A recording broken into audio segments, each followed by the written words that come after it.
Hi అందరికీ నమస్కారం. So welcome back to my channel.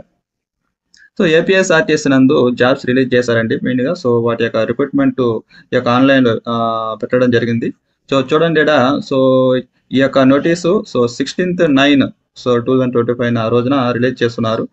So ఇక్కడ చూడండి. సో ఎవరైతే టెక్నికల్ పరంగా అంటే ITI, so based on the ITI అంటే 10+ ITI are intermediate plus ITI ఉన్న వాళ్ళు ఈ జాబ్స్కి అప్లై చేసుకోవచ్చు. సో ఓకేనా, క్లియరా? సో ఎప్పుడులోగా అప్లై చేయాలంటే నెక్స్ట్ మంత్ అక్టోబర్ 4వ తేదీ లోపల అప్లై చేయాలి. సో అర్థమైందా? అక్టోబర్ 4వ తేదీలో అప్లై చేయాలి. సో ఎక్కడ అప్లై చేయాలి? సో వాళ్ళ యొక్క వెబ్సైట్ ఇచ్చినారు, ఆన్లైన్లో అప్లై చేయాలండి. సో ఇక్కడ www.apprenticeshipindia.government.in ఈ యొక్క వెబ్సైట్లో ఫిలప్ చేయాల్సి ఉంటుంది. నెక్స్ట్ అక్టోబర్ 4వ తేదీ తర్వాత ఒకవేళ ఆన్లైన్ అప్లై చేసినా వాళ్ళ యొక్క అప్లికేషన్స్ అనేది తీసుకొనబడవు, క్లియర్గా ఇచ్చేస్తారు. సో ఆ పాయింట్ నోట్ చేసుకోండి. సో నెక్స్ట్ వేకెన్సీ చూడండి. ఏ డిస్ట్రిక్ట్స్లో వేకెన్సీ ఇచ్చున్నారు? చిత్తూరు, తిరుపతి, నెల్లూరు, ప్రకాశం. ఈ యొక్క 4 డిస్ట్రిక్ట్స్లో ఈ యొక్క వేకెన్సీ ఫిలప్ చేయబోతున్నారు. సో మెయిన్గా చిత్తూరులో 48, సో తిరుపతిలో 88 అండ్ నెల్లూరు 91. ఓకేనా? ప్రకాశం డిస్ట్రిక్ట్ 54. అంటే వీళ్ళకి ఏంటంటే ఈ 4 డిస్ట్రిక్ట్స్లో కొత్తగా షెడ్స్ అనేది ఓపెన్ చేస్తున్నారు కాబట్టి వాటికి ఫిలప్ చేసుకోవడానికి వీళ్ళు నోటీస్ అనేది ఇచ్చున్నారండి.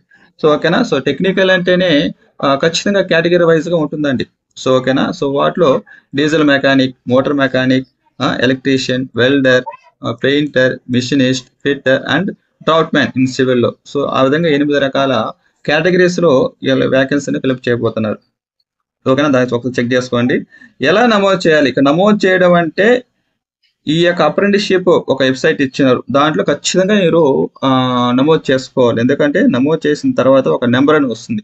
ఆ నెంబరు ఆ వెరిఫికేషన్ టైం వాళ్ళు అడుగుతారు. సో ఖచ్చితంగా మీరు అప్రెంటిస్షిప్ యొక్క వెబ్సైట్లో అప్లోడ్ చేసుకోవాలండి.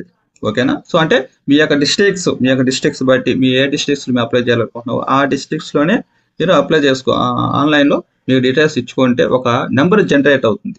So that is the apprenticeship number అనేది. అది చాలా ఇంపార్టెంట్. సో అది మీరు keep in your self. So దానికి సంబంధించిన డీటెయిల్స్ ఇది. నెక్స్ట్ రుసుము. సో రుసుము అంటే కొంత పే చేయాల్సి ఉంటుంది. సో ఎక్కడ వెళ్ళారంటే ఒకటి చూడండి. ఎవరైతే ఈ అప్రెంటిస్షిప్ కొరకు ఆన్లైన్లో దరఖాస్తు చేసుకున్నారో ఆ అభ్యర్థులందరూ ఒరిజినల్ సర్టిఫికేట్స్, ఓకేనా, ప్లస్ ఒక సెట్ జిరాక్స్ తీసుకొని ఎక్కడికి వెళ్ళాలంటే సో ఇక్కడ అడ్రస్ ఇచ్చిన చూడండి. జోనల్ సిబ్బంది శిక్షణ కళాశాల, ఏపీఎస్ఆర్టీసీ, కాకుటూరు, నెల్లూరు డిస్ట్రిక్ట్. ఇది హెడ్ ఆఫీస్ అండి. సో ఈ యొక్క అడ్రస్కి మీరు వెళ్ళాల్సి ఉంటుంది. ఎందుకు? వెరిఫికేషన్ కోసం. ఓకేనా? సో వెరిఫికేషన్ కోసం వెళ్ళాల్సి ఉంటుంది ఈ అడ్రస్కి. బట్ ఆ వెరిఫికేషన్ ఎప్పుడనేది త్రూ ది న్యూస్ పేపర్ ద్వారా మీరు చెప్పడం జరుగుతుంది మీకు. ఓకేనా? సో దీనికి ఎంత పే చేయాలంటే 118 రూపీస్ ఇంక్లూడింగ్ జిఎస్టీ. సో అది గుర్తుపెట్టుకోండి. Next certificates. సో ఏ సర్టిఫికేట్స్ జత చేయాలి? సో ఓకేనా? ఇక్కడ ఆన్లైన్లో మీరు అప్లై చేయడమే కాకుండా బై ది పోస్ట్ ఆఫ్లైన్ ద్వారా కూడా ఈ సర్టిఫికేట్స్ ఒక అడ్రస్కి పంపవలసి ఉంటుంది. ఓకేనా? సో ఆ సర్టిఫికేట్స్ ఏంటంటే దానికి ముందుగా చూడండి అక్టోబర్ 6వ తేదీ లోపల వెళ్ళిపోవాలి. ఓకేనా? ఎవరైతే అప్లై చేయాలనుకుంటున్నారో ఈ యొక్క ట్రైనింగ్లో అప్రెంటిస్షిప్ మాకు కావాలనుకుంటున్నారో వాళ్ళు 6 అక్టోబర్ 10 లోపల ఈ యొక్క అప్లికేషన్స్ అటు చేరిపోవాలి. అప్పుడు అది పరిగణన తీసుకునబడుతుంది. ఓకేనా? సో వాటికి సంబంధించిన ఈ సర్టిఫికేట్స్ అన్నీ అండి.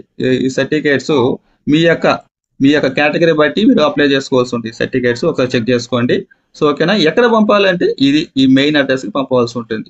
సో సర్టిఫికేట్స్ నకలు పంపాల్సిన చిరునామా principal zonal staff training college, Kakuturu, Venkatachalam mandal, SPSR Nellore district. ఈ యొక్క అడ్రస్కి ఫైనల్గా పంపాల్సి ఉంటుంది. దేని ద్వారా? బై పోస్ట్ ద్వారా పంపాల్సి ఉంటుందండి. సో ఓకేనా? మీకు అర్థమైంది అనుకుంటున్నాను. సో ఓవరాల్గా చూసుకోండి. ఈ యొక్క పీడిఎఫ్ నేను డిస్క్రిప్షన్ ఇస్తాను. సో ఒకసారి చెక్ చేసుకోండి. సో ఈ యొక్క కంటెంట్ మీకు నచ్చినట్లయితే లైక్ అండ్ షేర్ చేసి సబ్స్క్రైబ్ చేయండి. So thank you.